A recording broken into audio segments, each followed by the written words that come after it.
বিসমিল্লাহির রহমানির রহিম। প্রিয় সাংবাদিক বৃন্দ, আসসালামু আলাইকুম। ডিএমপি মিডিয়া সেন্টারে আয়োজিত আজকের প্রেস ব্রিফিংয়ে আপনাদেরকে আমি স্বাগত জানাচ্ছি।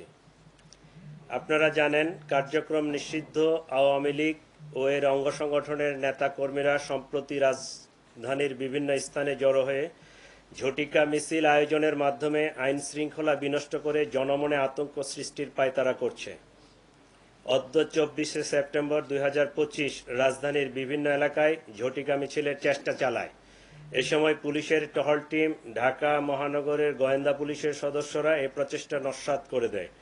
স্থানীয় জনসাধারণের সহায়তায় Bangladesh police, specially DMP police এবং আমাদের গোয়েন্দা পুলিশ এই সকল ঝটিকা মিছিল হতে আজকে এখন পর্যন্ত 244 জন 244 জনকে গ্রেফতার করা হয়।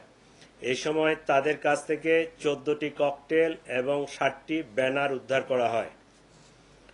ডিএমপির ধারাবাহিক অভিযানে ইতিপূর্বে এই ধরনের মিছিল থেকে প্রায় 5 শতাধিক নেতাকর্মীকে গ্রেফতার করা হয়েছে এবং তাদের আইনের আওতায় আনা হয়েছে। ফেসিবাদের পতনের পরেও তাদের হীন তৎপরতা থেমে নাই। আমাদের প্রিয় মাতৃভূমি স্বৈরাচারের থাবা থেকে মুক্ত হয়ে যখন স্থিতিশীল অবস্থায় এসে একটি সাধারণ নির্বাচনের জন্য প্রস্তুতি নিচ্ছে, এ সময় কার্যক্রম নিষিদ্ধ আওয়ামী লীগ এবং এর অঙ্গ সংগঠনের সদস্যরা অপতৎপরতা চালাচ্ছে, যেটি আমরা বিভিন্নভাবে দেখতে পাচ্ছি। রাজধানীর আইন শৃঙ্খলা স্বাভাবিক রাখতে ঢাকা মেট্রোপলিটন পুলিশ নিরলস পরিশ্রম করে যাচ্ছে। কার্যক্রম নিষিদ্ধ সংগঠনের অপতৎপরতা রোধে পুলিশের পাশাপাশি নগরবাসী সহায়তা করে যাচ্ছে। আমরা তাদের এই সহায়তাকে অ্যাপ্রিসিয়েট করি। আজকে তারা আমাদেরকে এবং আমাদেরকে বেশ ভালোভাবে সহায়তা করেছে।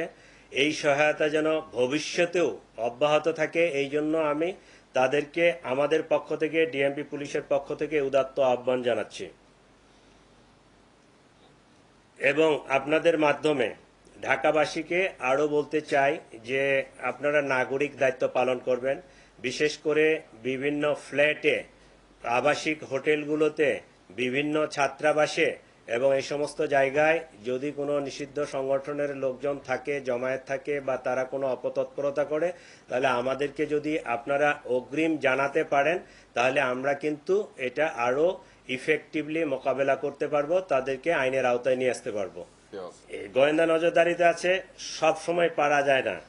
আপনি ওই যে ঢাকা শহর এত পপুলেটেড এবং এত সমস্যাবহুল, অনেক ফ্ল্যাট ফাঁকা আছে এবং অনেক নেতার ফ্ল্যাটও ফাঁকা আছে, তাদের আত্মীয় স্বজনেরও ফ্ল্যাট ফাঁকা আছে। আমাদের কাছে এইরকমও ইনফরমেশন আসতেছে যে এই সমস্ত বাসা বাড়িতেও তাদেরকে আর পয়সা দেওয়া লাগে না, ফ্রি অফ কস্টে থাকতেছে। তা আমার প্রশ্ন হচ্ছে যে একটা বিল্ডিংয়ে 10টা, 20টা, 25টা ফ্ল্যাট আছে, 2টা ফ্ল্যাটে এইরকম লোক আছে, 22টা ফ্ল্যাটে তো সাধারণ পাবলিক আছে। আপনারা আমাদেরকে হেল্প করেন না কেন? আপনারা এই ইনফরমেশনটা দেন না কেন যে অমুক বিল্ডিং এর অমুক লোকেশনে এই ফ্ল্যাটে এই ধরনের কিছু ছেলেপেলে আছে যারা ছাত্র না বা অছাত্র, যারা অপতৎপরতার সাথে জড়িত। এইটা যদি নগরবাসী আমাদেরকে সহায়তা করে, তাহলে পুলিশের কাজটা আমাদের জন্য আরো অনেক সহজ হয়ে যাবে। এইটা আপনাদের মাধ্যমে আমি পুরা ডিএমপির যারা এই যে বিভিন্ন ফ্ল্যাটে, বাড়িতে, আমরা রেসিডেন্সিয়াল এরিয়াগুলোতে বসবাস করি, তাদেরকে আমি রিকোয়েস্ট করব আপনারা এই তথ্যগুলো আমাদেরকে পুলিশকে দিবেন। আমরা আপনাদের পরিচয় 100% গোপন রাখবো, আমরা কখনো ডিসক্লোজ করব না। আপনারা এখন তো মোবাইলের যুগ আসছে, হোয়াটসঅ্যাপে মেসেজ করতে পারেন, আমাদের নাম্বারগুলো কিন্তু অ্যাভেলেবেল, ইভেন ইন্টারনেটেও অ্যাভেলেবেল।